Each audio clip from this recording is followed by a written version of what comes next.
बिस्मिल्लाहिर्रहमानिर्रहीम। आज जो टॉपिक हमने सीखना है वो है हाविंग। ये पहले भी हमने पढ़ी हुई है हाविंग, आज दोबारा से पढ़ेंगे। इसको दूसरे अल्फाजों में एडवांस हाविंग कहते हैं। हाविंग होता है अदा करने का तरीका स्ट्रोक को। तो पहले हम हल्के स्ट्रोक को टी के लिए हाफ करते थे और गहरे स्ट्रोक को डी के लिए हाफ करते थे। तो अब इस तरह बिल्कुल भी नहीं है। कुछ स्ट्रोक्स इस तरह हैं कि वो लाइट हैं, उनको हम डी के लिए हाफ करेंगे, ठीक है। और कुछ स्ट्रोक्स इस तरह के हैं जिनको हम डी के लिए हाफ करेंगे। तो सीखते हैं। अगर एम एन, ठीक है, एम एन के बाद डी बोले तो एम या एन को डी के लिए आधा और गहरा कर देंगे। इस रूल के आने से आपकी आदि जो मुश्किलात हैं वो ख़त्म हो जाएंगी हाविंग की। पहले हम एम और एन, एम भी लाइट होता है और एन भी लाइट होता है। ये एम होता है, ये एन होता है, दोनों लाइट होते हैं। तो अब हम क्या करने वाले हैं कि हम इनको डी के लिए भी हाफ कर सकते हैं, मगर डी को हाफ करने, डी से इनको हाफ करने की शर्त ये है, आधा तो उनको हमने कर दिया मगर उसको गहरा कर देना, ठीक है। स्ट्रोक को गहरा लिख देना। जिस तरह लफ्ज़ है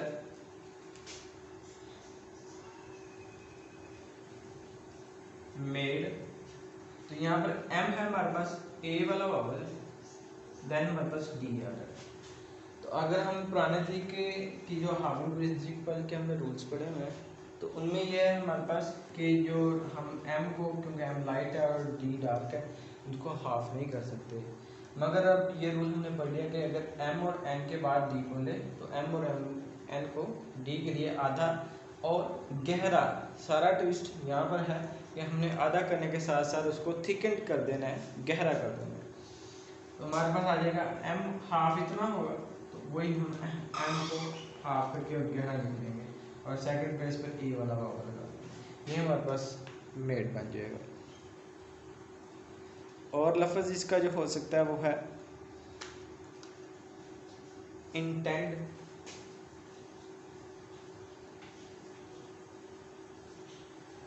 ये लफ्ज़ है हमारे पास इंटेंड। अब जो इंटेंड है ये इंट यहाँ तक है, ठीक है। तो इंट एन टी से हाफ होके एन हाफ आ गया। उसके बाद बात आ रही है एंड, यानी कि एन के बाद एक डी बोल रहा है, ठीक है।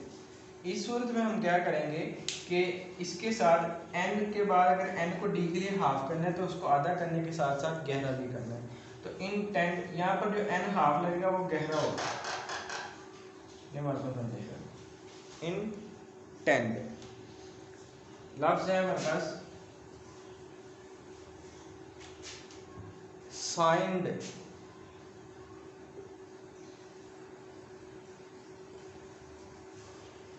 साइंड।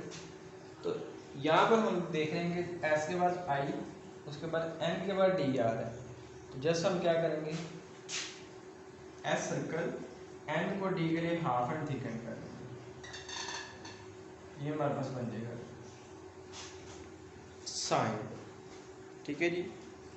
इसी तरह लफ्ज़ आ सकता है नीड। तो यहाँ पर हम एन को डी के लिए हाफ कर देंगे और ई वाला वाला है जिसको इसको ऑन कर देंगे। ये हमारा बन जाएगा नीड। अपने दूसरे रूल की तरफ आते हैं।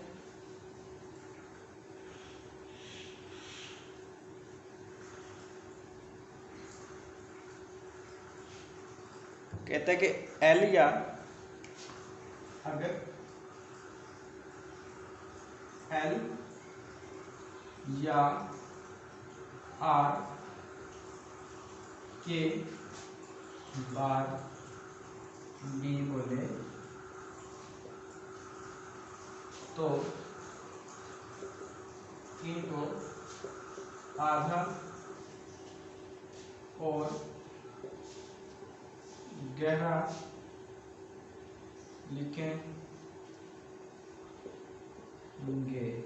ठीक है, अगर L या D के बाद L या R के बाद सॉरी D बोले तो इनको आधा और गहरा करते हैं, मगर जब अगर R के बाद बोले तो R का स्ट्रोक और अगर L के बाद बोले क्या बोले D बोले तो L डाउनवर्ड।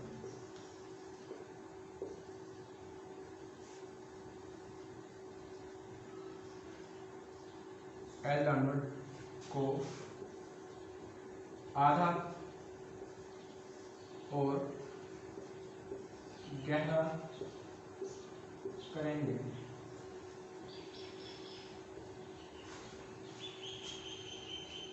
अगर L या R के बाद D बोले तो उनको आधा गहरा करना है, मगर किस तरह करना है यहाँ से स्टार्ट हो रहा है कि अगर तो R के बाद आ रहा है D तो आपने R का स्ट्रोक एक होता है R, एक होता है रे, तो जो R का स्ट्रोक है उसको आपने हाफ एंड थिकन यानी कि आधा और गहरा करना है। इसी तरह अगर L के बाद बोलेगा तो L डाउनवर्ड, जो कि हमारे पास L डाउनवर्ड ये वाला होता है, तो ये आपने इस तरह हाफ एंड थिकन करके लिखना है। अभी इसका पहली एग्जांपल है ओल्ड।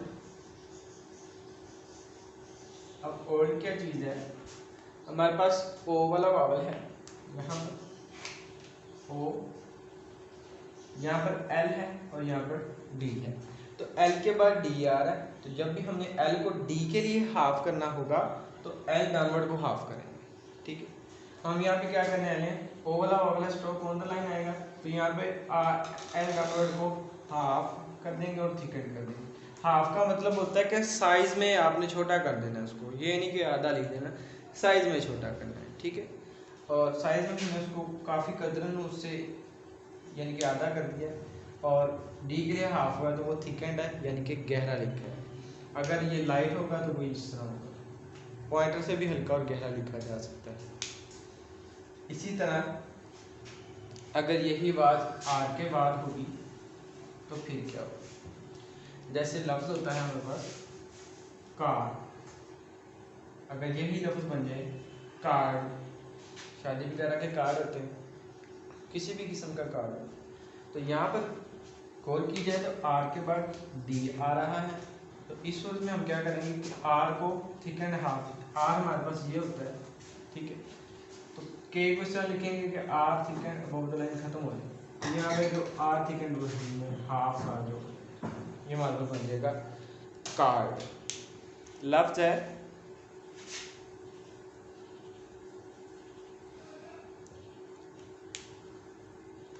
फेड,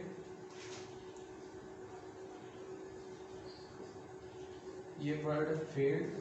अब फेड क्या बता रहा है, यहाँ पे आ गया फे, आगे L को D के लिए हाफ करना है, तो याद रहे कि जब भी D के लिए L को हाफ करना है तो D जो L हमारे पास वो डाउनवर्ड वाला आएगा, तो ये हमारे पास आ गया L डाउनवर्ड गहरा और आधा। इसी तरह लफ्ज़ एफोर्ड,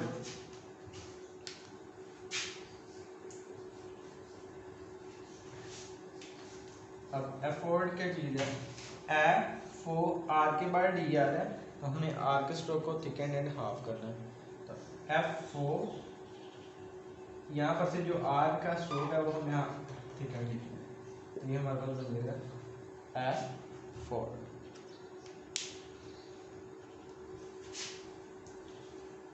नेक्स्ट रूल की तरफ आते हैं।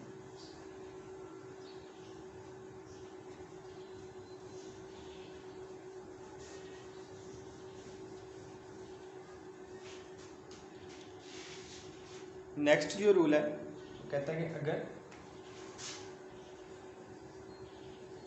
लफ्ज के आखिर पर आरटी बोले तो रे के स्ट्रोक को आधा करें।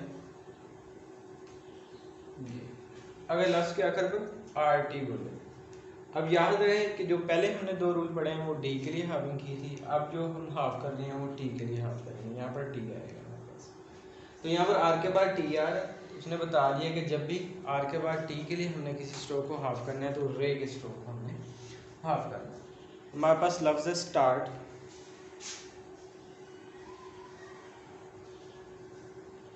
अभी यहाँ पे वर्ड है स्टार, यानी कि आर के बाद टी, यानी कि लफ्ज के आखिर पर आर टी बोला जा रहा है, तो रे का स्ट्रोक हमने हाफ करके स्टार के साथ जोड़ दिया है। हमारे पास आ जाएगा स्टार, रे के स्ट्रोक हाफ कर देंगे, बन जाएगा स्टार्ट। नेक्स्ट इसकी एग्जांपल है हमारे पास रिपोर्ट,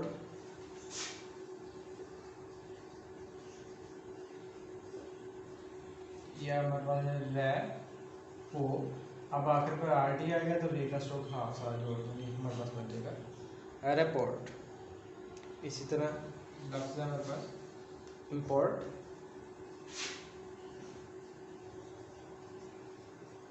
तो ये एम आ रहा है हमारे पास, तो इम्पो, रे आर टी आ रहा है आखिर पर, तो रे का स्ट्रोक हाफ साथ जोड़ देंगे, ये बात हमारे पास बन जाएगा import.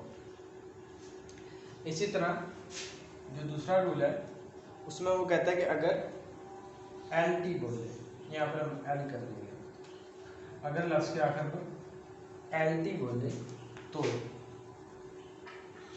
L U W stands for upward,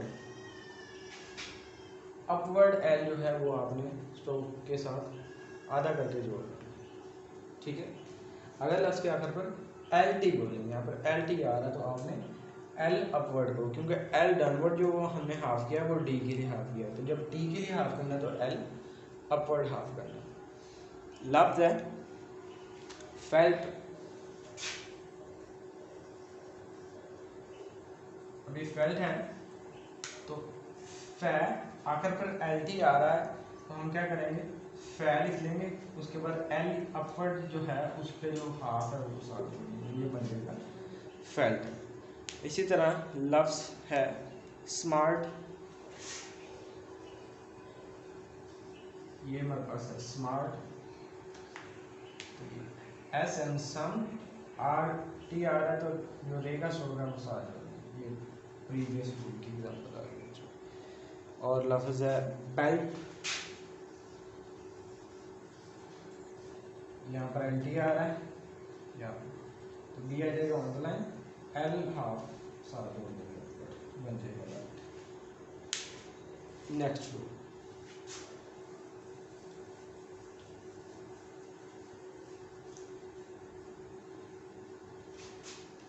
next rule है वो कहता है कि अगर लफ्ज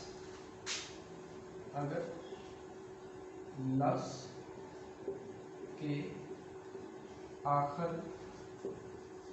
पर जो एल डी है और आर डी है ये बोला जाए, एल डी और आर डी के दरमियान वावल हो तो आधा नहीं करें।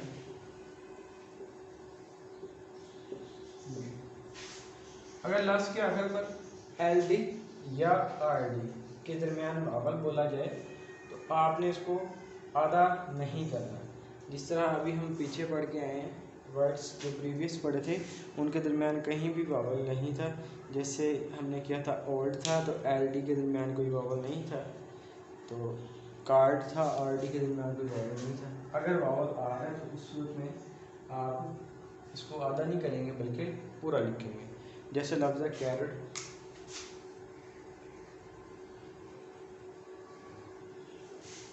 हमारे पास कै, अब यहाँ पर ये आर है ये डी है, इसमें इट वाला वाला आ गया ये वाला, तो इस सूरत में हम इसको आधा नहीं करेंगे बल्कि स्ट्रोक्स को पूरा लिखेंगे। जैसे आ जाएगा कै रे एंड डी पूरा लिखेंगे कैरेट। इसी तरह लफ्ज़ है मैरिड,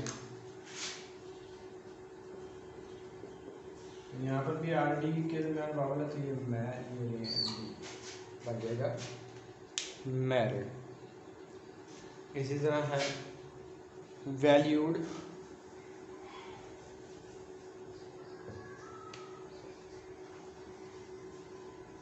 वैल्यूड वर्ड है तो यहाँ पर यू वाला दिप्थोंग बीच में बोला जा रहा है, तो यहाँ पर हम क्या करेंगे, इसको हाफ नहीं करेंगे बल्कि पूरा लिखेंगे। तो ये जगह वै ये ल्यू और ये ली बन जाएगा हमारे पास वैल्यूड, इसको हमने हाफ नहीं किया। नेक्स्ट रूल है, नेक्स्ट एंड लास्ट रूल आविन का, अगर रूल है डेढ़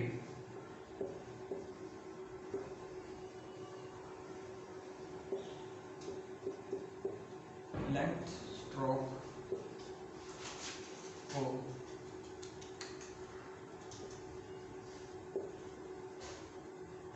इकट्ठा नहीं लिखेंगे।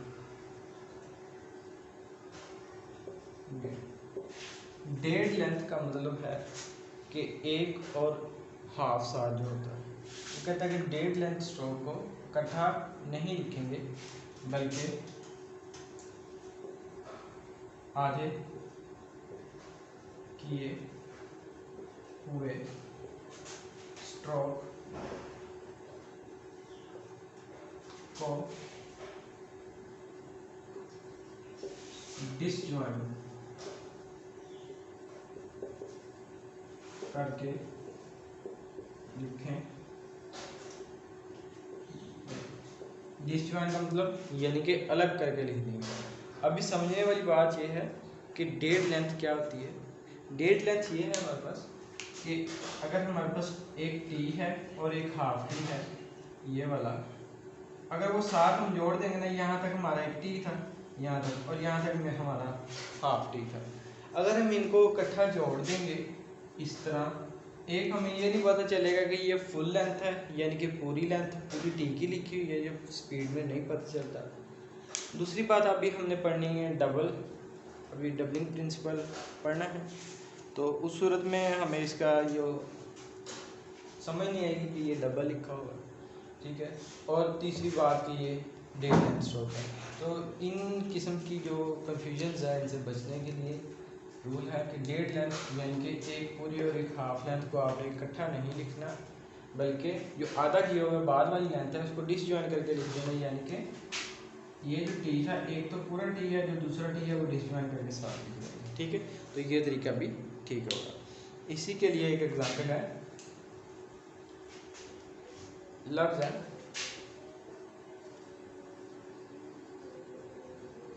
ट्रीटेड। अब यहाँ पर ये जो टी है वो डी से हाफ हो रहा है, तो ट्री लिखेंगे पहले, एक बार पास आ जाएगा ट्री। अगर हम टिट जो है टी हाफ वो इसके साथ ही जोड़ देंगे तो हमें पता नहीं चलेगा कि कौन सा जो टी है हाफ ये हुआ हुआ या ये डबल है। तो इसी कन्फ्यूजन से बचने के लिए हम इसको यहाँ पर नहीं लिखेंगे बल्कि थोड़ा सा इसको हटा कर लिख देंगे इस तरह, ट्री और जो टिड है टी हाफ है वो साथ लिख देंगे, बन जाएगा ट्री टिड। इसी तरह लफ्ज़ है डिक्टेटेड।